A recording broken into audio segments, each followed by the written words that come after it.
Maya stared at the brass key in her palm, its weight somehow heavier than physics allowed. The sound of the deadbolt clicking behind her still echoed in the narrow hallway, and she wondered if helping a stranger move furniture was supposed to feel this much like crossing a bridge you could never walk back over. 3 hours ago, she'd been just another face in the crowd at Riverside Community College, clutching her organic chemistry textbook like armor against another day of pretending her life was moving forward.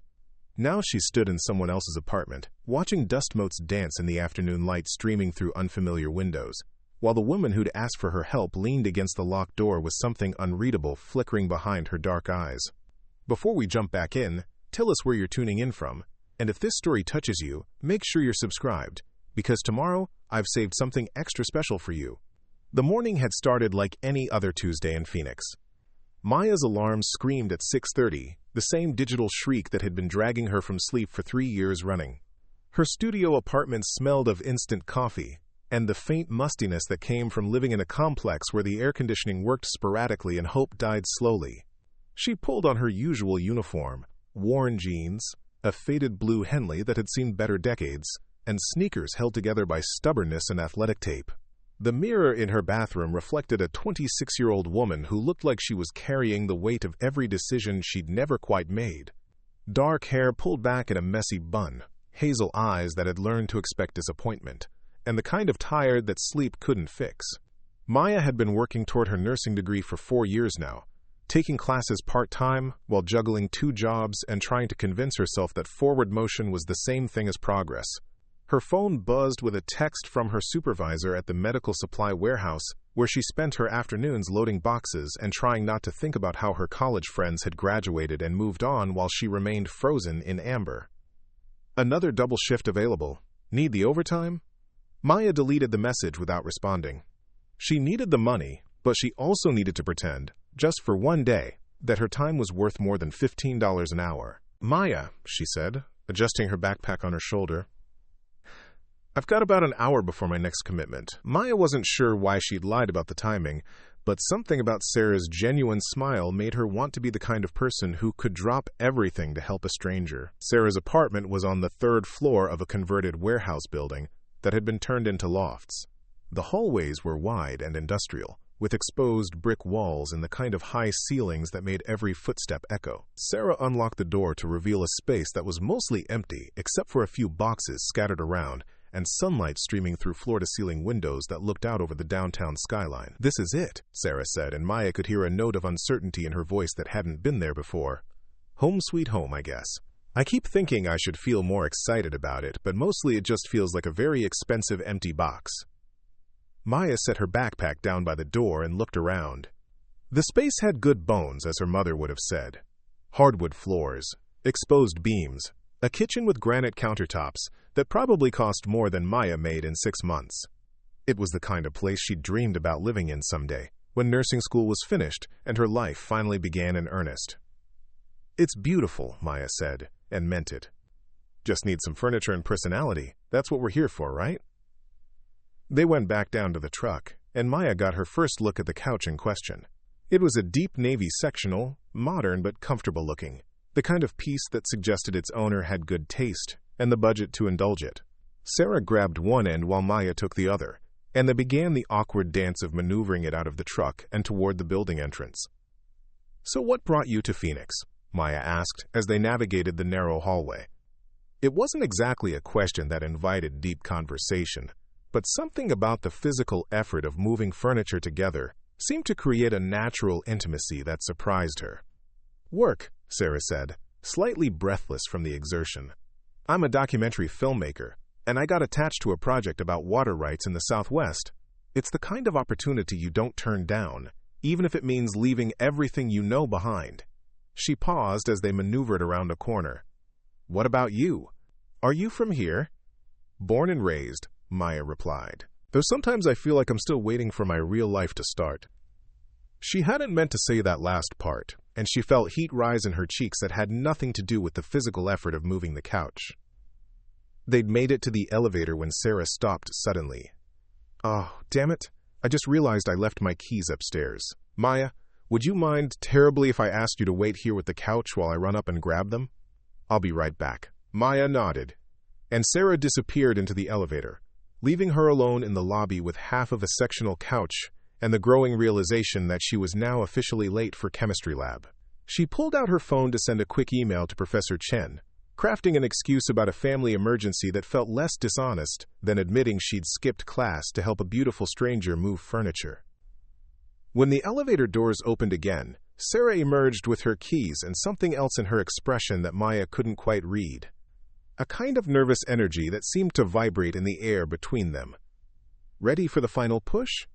Sarah asked, and Maya nodded, though she was beginning to suspect they weren't just talking about the couch anymore. The trip up to the third floor was easier than Maya had expected, and soon they were wrestling the sectional through Sarah's apartment door and into position by the windows. As they stepped back to admire their work, both slightly winded and laughing at the stubborn ottoman that had tried to escape during the final maneuver, Maya felt something she hadn't experienced in months. A sense of accomplishment that had nothing to do with grades or paychecks or 5-year plans. "Perfect," Sarah said, collapsing onto the couch with dramatic flair. "You're officially my hero. Can I get you something to drink? Water? Coffee? Wine? I know it's technically still morning, but I feel like we've earned it." Maya glanced at her phone. She'd already missed most of chemistry lab, and her afternoon shift at the warehouse didn't start for 3 hours. "Water would be great," she said, settling onto the opposite end of the couch. "This is really nice. The apartment, I mean. You picked a good spot." Sarah handed her a bottle of water from a cooler that was apparently serving as a temporary refrigerator. "Thanks. Though I have to admit, I'm having second thoughts about the whole thing. Moving across the country for a job, leaving behind everyone I know. Sometimes I wonder if I'm running towards something or just running away." Maya took a long drink of water, buying herself time to think. There was something about Sarah's honesty that invited reciprocal vulnerability, and she found herself wanting to share things she rarely talked about with anyone. "I know the feeling," she said finally. "I've been in school for 4 years, working toward this nursing degree, and sometimes I wonder if I'm doing it because I want to be a nurse, or because it's what I told everyone I was going to do." Sarah turned to face her more fully, tucking one leg underneath herself. "What would you do if you could do anything? No practical considerations, no other people's expectations. Just you and unlimited possibilities." Maya laughed, but there was something wistful in it. "I used to want to be a travel photographer. I had this whole fantasy about documenting stories around the world, showing people places and experiences they'd never see otherwise. But that was before I realized how expensive cameras are and how hard it is to make a living taking pictures." Sarah's eyes lit up with genuine interest. "Do you still take photos?" "Sometimes." Maya pulled out her phone and scrolled through her camera roll, finding a picture she'd taken the week before of an elderly man feeding pigeons in the park near her apartment. The light had been perfect, golden hour casting everything in warm amber, and she'd captured something in his expression that spoke to the universal human need for connection. Not professionally or anything. Just for me. Sarah studied the photo, then looked up at Maya with something like amazement. "This is incredible. You have a real eye for this." Maya felt a flush of pride that was quickly followed by the familiar weight of practicality. Photography was a luxury she couldn't afford, a dream deferred in favor of steady employment and health insurance. They talked for another hour, the conversation flowing with the easy rhythm of people who had unexpectedly found common ground. Sarah told her about the documentary project that had brought her to Phoenix, a story about indigenous communities fighting for water rights that would take her to remote locations across Arizona and New Mexico. Maya found herself describing her job at the warehouse, the way the repetitive physical labor left her mind free to wander, often to places she couldn't afford to go. When Maya finally glanced at her phone again, she was startled to see how much time had passed. Preparing and narrating this story took us a lot of time, so if you are enjoying it, subscribe to our channel. It means a lot to us. Now, back to the story. "I should probably head out," she said reluctantly. "I've got work this afternoon, and I should probably grab some lunch first." Sarah stood up with her, and for a moment they both hesitated in that awkward space between new acquaintances and something more. "Thank you," Sarah said finally. "Not just for helping with the couch, but for the conversation. I was starting to think I'd made a huge mistake moving here, but meeting you makes me feel like maybe Phoenix might have some good surprises in store." Maya felt something flutter in her chest. a sensation she'd almost forgotten was possible. Sarah walked her to the door, and as Maya reached for the handle, Sarah's hand covered hers. The touch was brief, probably meaningless, but it sent a jolt of electricity up Maya's arm that made her breath catch. "I know this might sound forward," Sarah said, her voice slightly uncertain, "but would you maybe want to have dinner sometime? I mean, I owe you a meal for helping me today, and I'd love to continue our conversation. Maybe you could show me some of your favorite spots in the city." Maya's first instinct was to say yes immediately, but practical considerations crashed over her like cold water. She worked 2 jobs, was barely keeping up with school, and had exactly $47 in her checking account until payday. Dating required time and money she didn't have, especially dating someone who clearly came from a different economic universe than her own. "I'd like that," Maya said carefully, "but I should probably mention that I'm pretty swamped with work and school right now. I wouldn't want to make plans and then have to cancel because of my schedule." Sarah nodded, but Maya could see disappointment flicker across her features. "I understand, but maybe we could start with something low-key. Coffee or a walk somewhere? I'm pretty flexible with timing, and I promise I'm not high maintenance." Before Maya could respond, Sarah turned and walked back into her apartment, returning with a small business card. "My number's on there," she said. "No pressure, but if you change your mind, or if you're ever free and want to show a newcomer around, just text me." Maya took the card, noting the elegant design and expensive-looking paper stock. Sarah Chen, documentary filmmaker, with a Portland address crossed out and a Phoenix one written in below it in neat handwriting. "Thanks," Maya said. "And thanks for letting me help today. It was actually exactly what I needed, though I'm not sure I could have explained why." Sarah smiled, and Maya felt that fluttering sensation again. "Sometimes the universe knows what we need better than we do," Sarah said. Maya was halfway down the hall when she heard Sarah call her name. She turned back to see Sarah standing in her doorway, backlit by the sunlight streaming through her apartment windows. "For what it's worth," Sarah said, "I think you should trust yourself more. From what I can tell, your instincts are pretty good." Maya drove to work that afternoon, with Sarah's business card tucked into her sun visor and a lightness in her chest she hadn't felt in months. The warehouse was its usual symphony of forklifts and conveyor belts, but somehow the mechanical noise felt less oppressive than usual. She found herself thinking about Sarah's apartment, the way the light had transformed the empty space into something full of possibility. Her supervisor, Rick, was a man in his 50s who treated every conversation like a negotiation he was determined to win. He cornered Maya during her break, clipboard in hand and his usual expression of mild irritation firmly in place.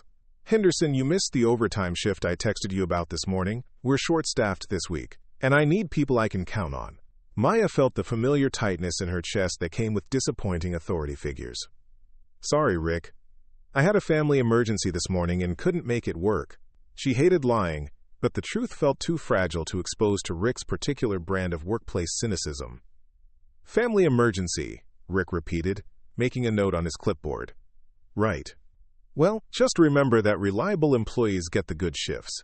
Unreliable ones get whatever's left over." Maya nodded and retreated to the break room, where she ate a peanut butter sandwich from home and tried not to calculate how many more months of Rick's petty tyranny stood between her and graduation.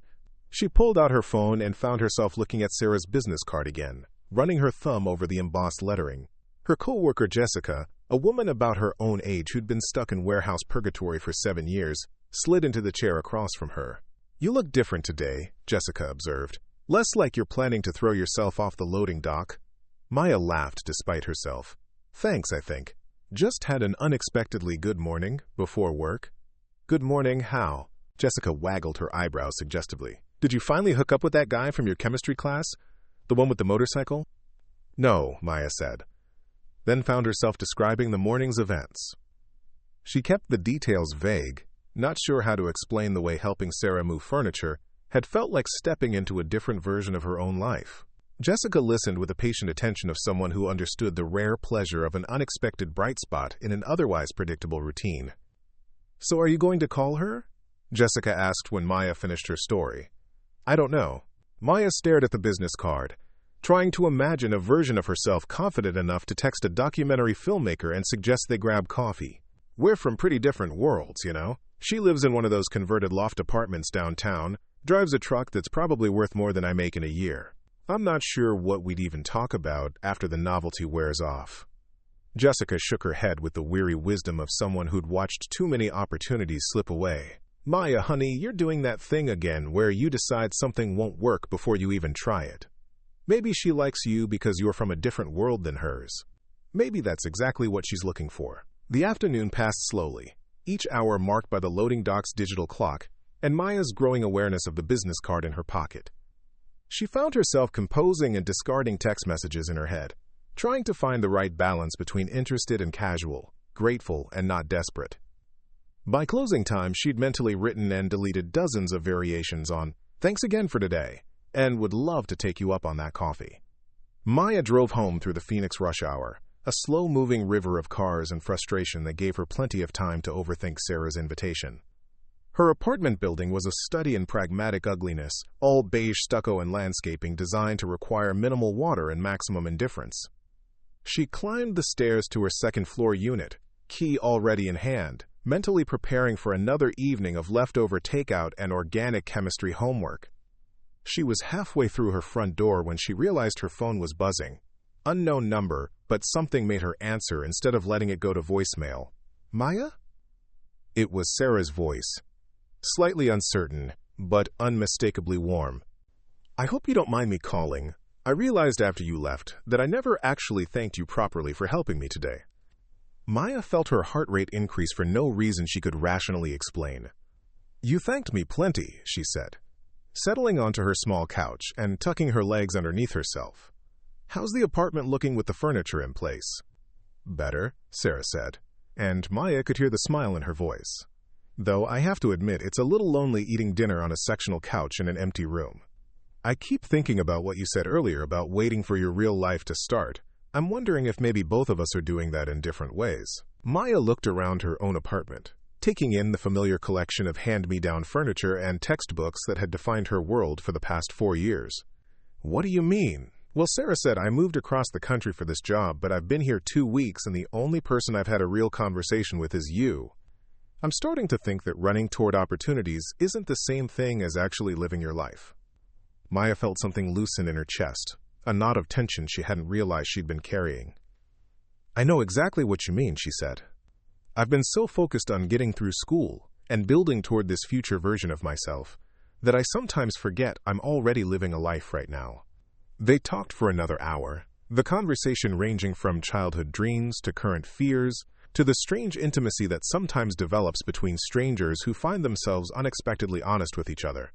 Sarah told her about the loneliness of freelance work, the way success in creative fields often meant sacrificing stability and community. Maya found herself describing the weight of practical responsibility, the way financial necessity had slowly narrowed her world until it felt like she was living in a tunnel with nursing school as the only visible light. When they finally hung up, Maya realized the sun had set without her noticing. She made herself a simple dinner and tried to focus on her chemistry homework, but her mind kept drifting back to Sarah's voice, the way she laughed, the casual intimacy of their conversation. She picked up her phone 6 times to text Sarah, then set it down again, unsure what she wanted to say. The next morning brought another early alarm and another day of routine, but Maya found herself looking forward to it in a way she hadn't in months. She drove to campus with Sarah's business card tucked into her pocket like a talisman, a reminder that unexpected good things were still possible. Professor Chen was setting up for their morning lecture when Maya slipped into her usual seat in the back row. Organic chemistry had always been her most challenging subject, a complex dance of molecular structures and reaction mechanisms that required the kind of sustained focus she'd been struggling to maintain. But today, something felt different. The equations on the board seemed less like hieroglyphics and more like puzzles waiting to be solved. After class, Maya found herself walking across campus with no particular destination in mind. The September heat was already building, but there was something energizing about the way the sunlight transformed the familiar buildings and pathways.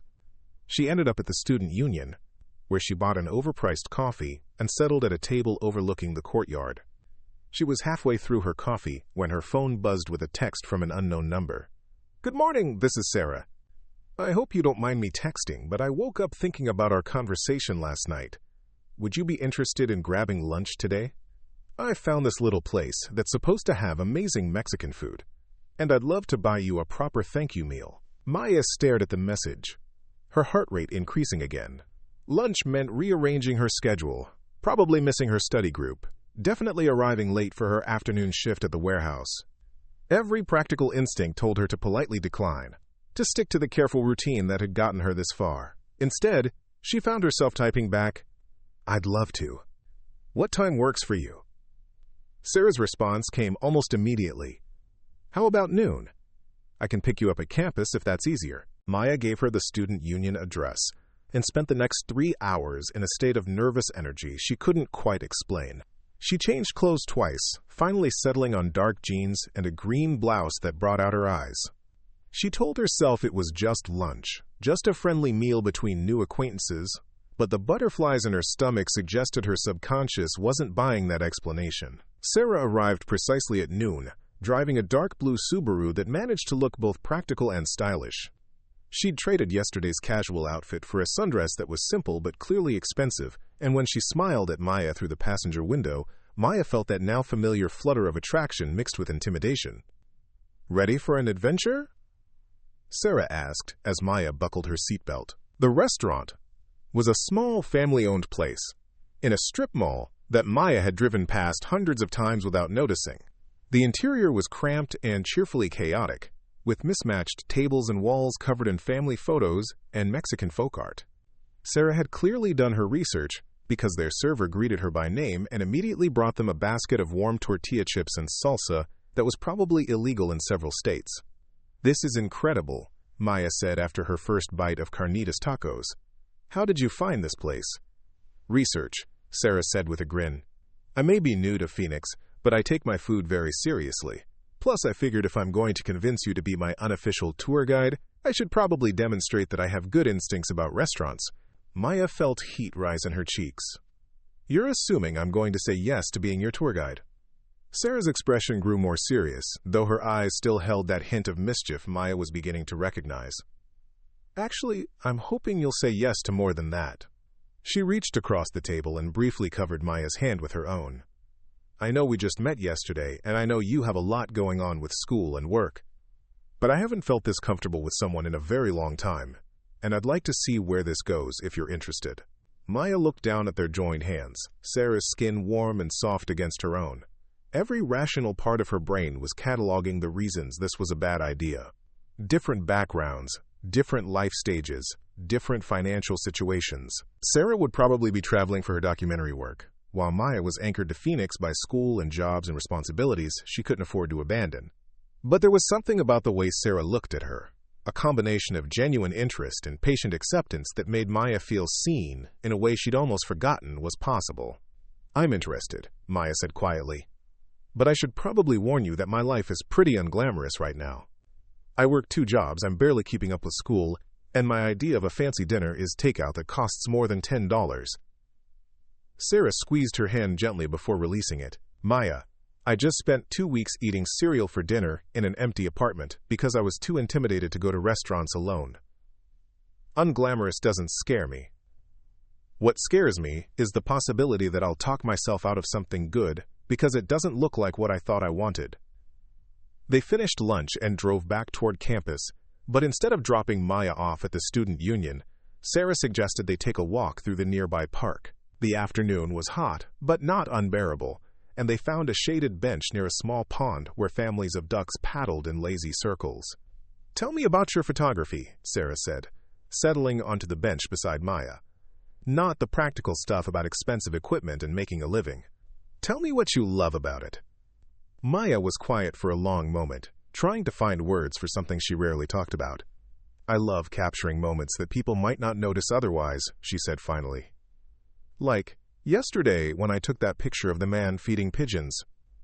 There was something in his face, this kind of gentle patience, that made me think about how many small acts of kindness happen every day that no one sees or acknowledges." Sarah nodded thoughtfully. "That's what I love about documentary work. Finding the extraordinary in the ordinary, showing people stories they might not have access to otherwise." She turned to face Maya more fully.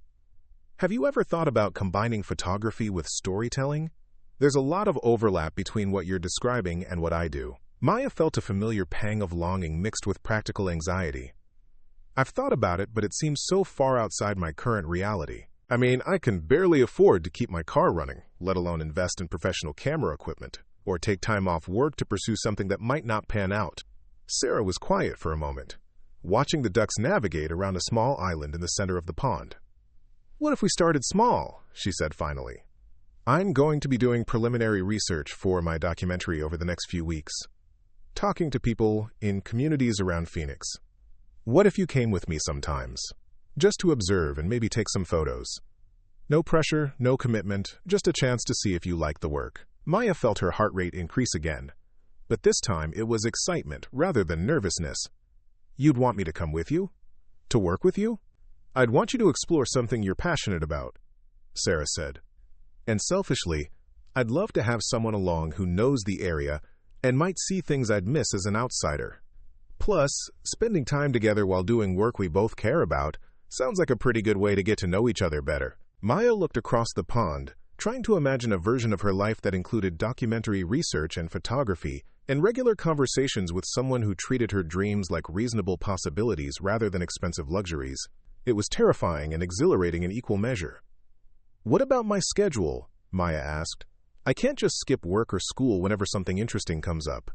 Sarah pulled out her phone and opened a calendar app. "Show me when you're free, and we'll work around it. Most of my research involves evenings and weekends anyway, when people are home from their regular jobs." They spent the next 20 minutes comparing schedules, finding small pockets of time that aligned between Maya's classes and shifts and Sarah's fluid freelancer routine. By the time they finished, Maya had committed to 3 different research trips over the next 2 weeks, including a Saturday visit to a community center in South Phoenix, where Sarah was hoping to interview families affected by water access issues. As they walked back towards Sarah's car, Maya felt a lightness in her step that had nothing to do with the cooling afternoon air. For the first time in months, she was looking forward to something beyond the next assignment or paycheck or semester. She was looking forward to possibility. Sarah drove her back to campus, but before Maya could get out of the car, Sarah reached over and touched her arm gently. "Maya," she said, "I want to make sure you know that you don't owe me anything because I'm offering you these opportunities.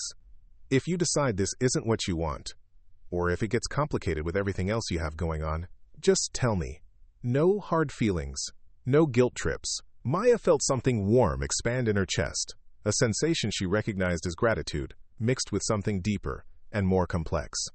"Thank you," she said, "for today, for the opportunities, for treating me like someone whose time and dreams are worth investing in." Sarah smiled, and Maya felt that familiar flutter of attraction. "Your time and dreams are definitely worth investing in," she said. "I'm just glad I get to be part of figuring out what that looks like." Maya watched Sarah drive away, then stood in the campus parking lot for several minutes, trying to process the way her life had shifted in the space of 24 hours. Yesterday morning, she'd been just another overworked student, counting down the months until graduation. Now she had plans for the weekend that involved documentary research and photography, and spending time with someone who made her feel like the most interesting version of herself. Her phone buzzed with a text from Jessica at the warehouse. "How was lunch with documentary girl?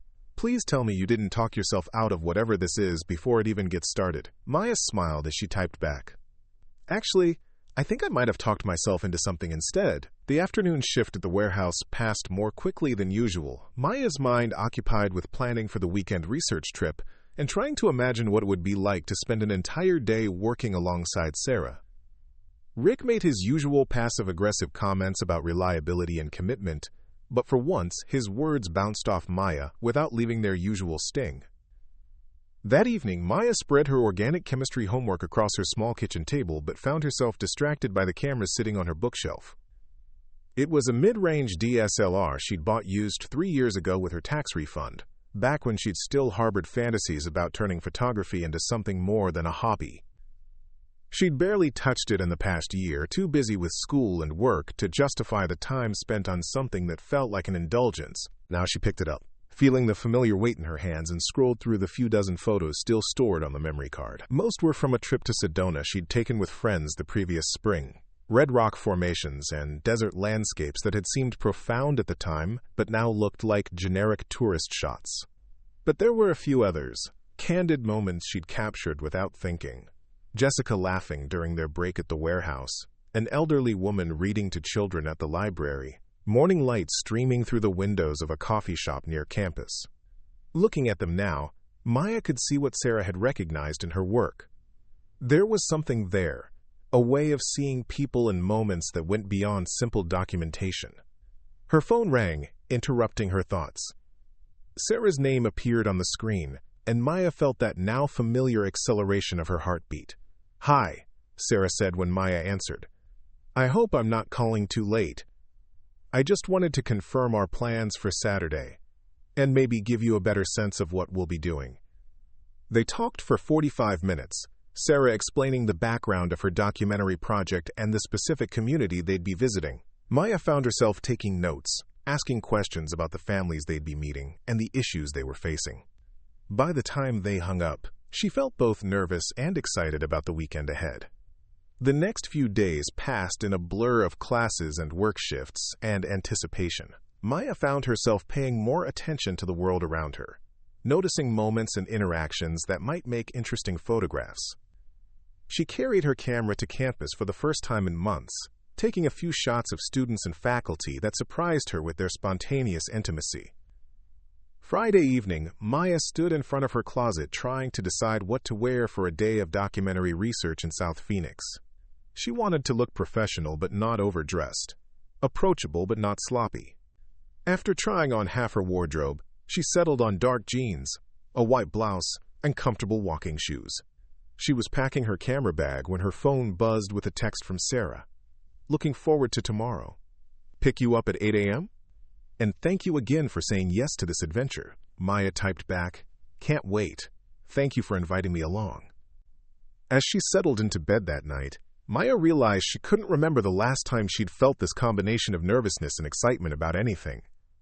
For years, her life had been defined by obligation and routine, by the grinding necessity of getting through each day in service of some distant future goal. But tomorrow felt different.